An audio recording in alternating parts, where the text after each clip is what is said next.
The assault group of Russians fell into the trap of fighters of the 425th Separate Assault Regiment, Skala. Ukrainian soldiers took 26 invaders prisoner during their combat sortie. It turned out that the Russian commanders are driving unprepared, unfit people into battle, who throw down their weapons at the first opportunity, Ukrainian soldiers noted. The Russian soldiers wanted to enter the city in small groups. But this was prevented. A significant number of Russian soldiers were killed. Russian prisoners also complained that the command sent them to an unprepared attack. The situation around the city remains tense. We remind you that recently the Ukrainian border guards repelled an enemy offensive in the Pokrovsk direction and captured a group of occupants. Also, the Brotherhood unit in the Donetsk region successfully stopped the advance of the Russian invaders, liquidated more than 90 invaders and captured 5 more. In addition, the soldiers of the Separate Assault Regiment, Skala, captured 32 Russian invaders in a week. The enemy attack was foiled.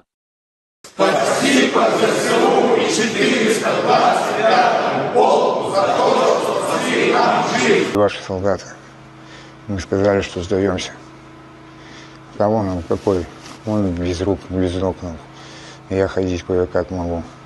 Обессиленные, голодные. Какой там что делать?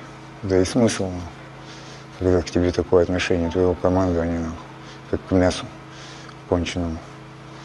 Даже хуже мяса, чем. Из 4-ки я остался один. Да я не видел войны даже.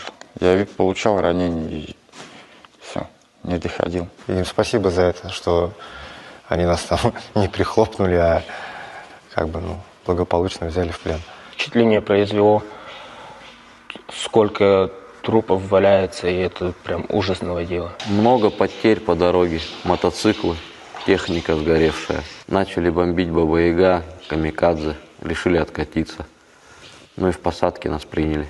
Мясо, идите туда воевать.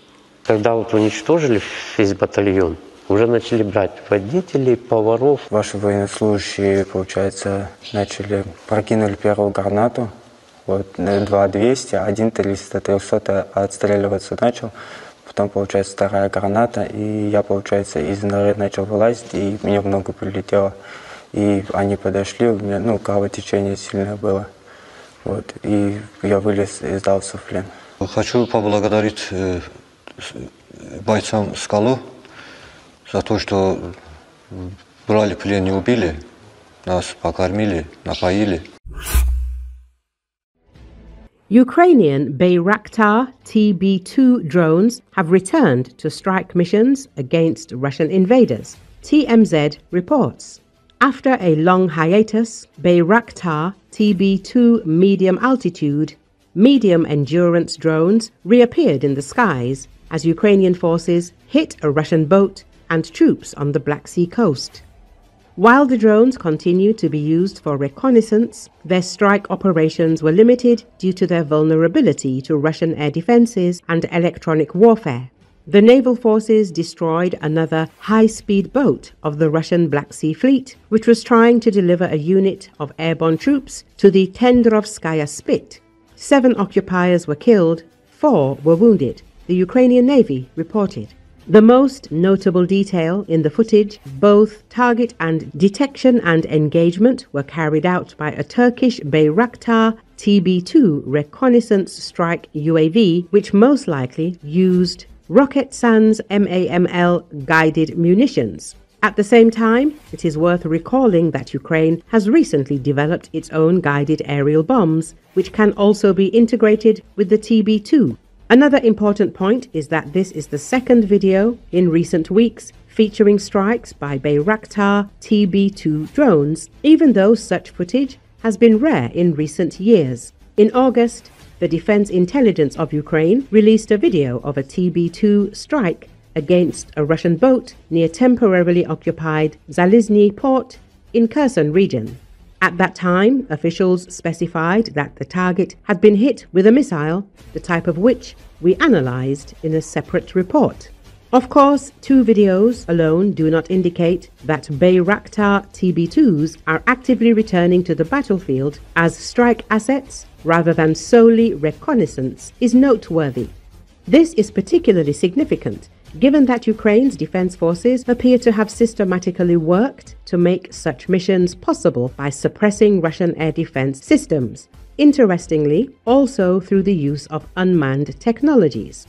For example, earlier this year, it was confirmed that Ukrainian forces in Kherson region have been combining naval drones with FPV drones to destroy Russian air defense assets, particularly the Pantsir S-1 system. Ukraine began using Bayraktar even before the start of a full-scale war. The first recorded strike occurred in October 2021 when a drone destroyed a 122mm D-30 howitzer in the Donbass.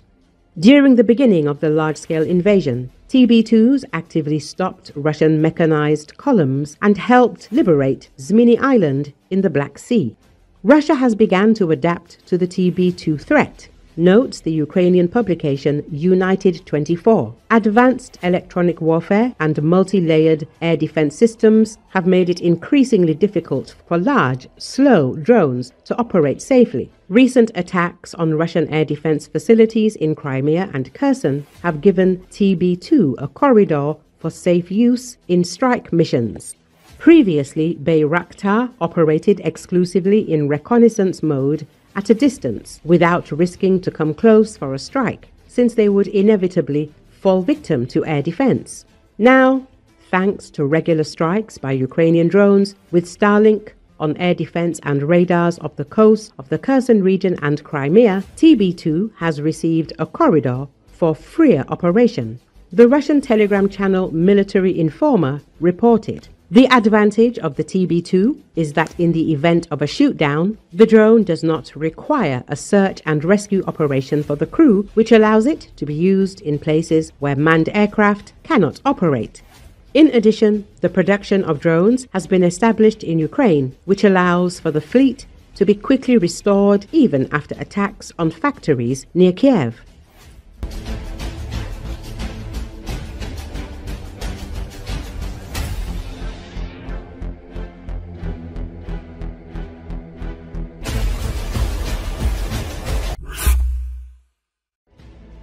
Fighters of the 27th Brigade of the Ukrainian National Guard have discovered and disabled a Russian Bucha M1 surface-to-air missile system in occupied territory in Donetsk region. Ukrainian aerial reconnaissance units spotted that the occupiers had placed the system, valued at approximately $40 to $50 million, inside a hangar.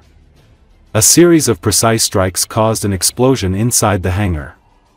Additionally, one of the drones remained on the system without detonating.